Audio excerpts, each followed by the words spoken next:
Asante Nemandeto kwa taarifa hiyo.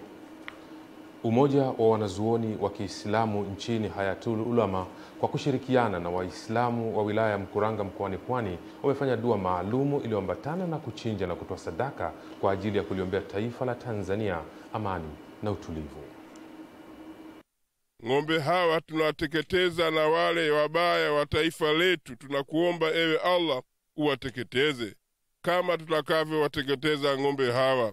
Mwenyekiti wa bodi ya umoja wa wanazuoni wa Kiislamu Tanzania Sheikh Twaha Suleiman Bane akizungumza wakati wa dua maalum katika msikiti mkuu uliopo kata ya Mbezi wilaya ya Mkuranga mkoani Pwani amesema matukio ya vurugu Oktoba 29 ambayo yalisababisha vifo, majeruhi pamoja na uharibifu wa mali binafsi na miundombinu ya umma hayawezi kusahaulika.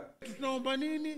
Allah atudumishie amani ya nchi yetu, atukarabatie na atuponye majeraha iliyojeruhiwa nchi yetu, na waovu wenye nia mbaya wawe ni wa ndani au wa nje, tunamwomba Mwenyezi Mungu awashughulikie kwa nguvu zake kama alivyoshughulikia wale ashabul fil waliokuja kutaka kuisumbua al-Kaaba akawadamirisha. Na sisi tunamwomba Allah awadamirishe wasitusumbue. Sisi Waislamu wa Mkuranga tunatoa ahadi ya kuilinda amani tulionayo sasa, na tunakataa vishawishi vya kuandaa maandamano yoyote yale.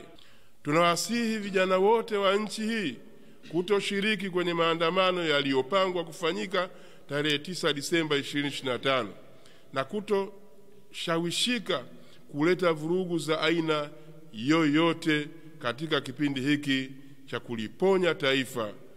Aidha, umoja huo wa wanazuoni wa Kiislamu umeunga mkono hatua ya Mheshimiwa Rais Daktari Samia Suluhu Hassan ya kutoa msamaha kwa vijana walioingia kwa mkumbo katika vitendo vya vurugu, lakini pia uundwaji wa tume ya uchunguzi ambayo inatarajia kuja na kiini na chanzo cha vurugu hizo. Kwa upande wa pili, tunapongeza juhudi ambazo zimechukuliwa na zinaendelea kuchukuliwa na viongozi wa nchi za kujaribu kutuweka sawa katika janga kubwa hili ambalo limetokea, ikiwemo kuundwa tume huru hii ambayo ichunguze.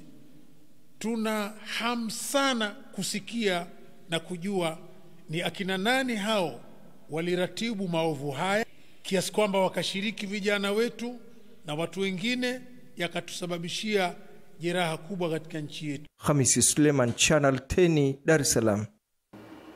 Asante Hamisi Suleiman kwa taarifa hiyo. Serikali ya Japani imetoa msaada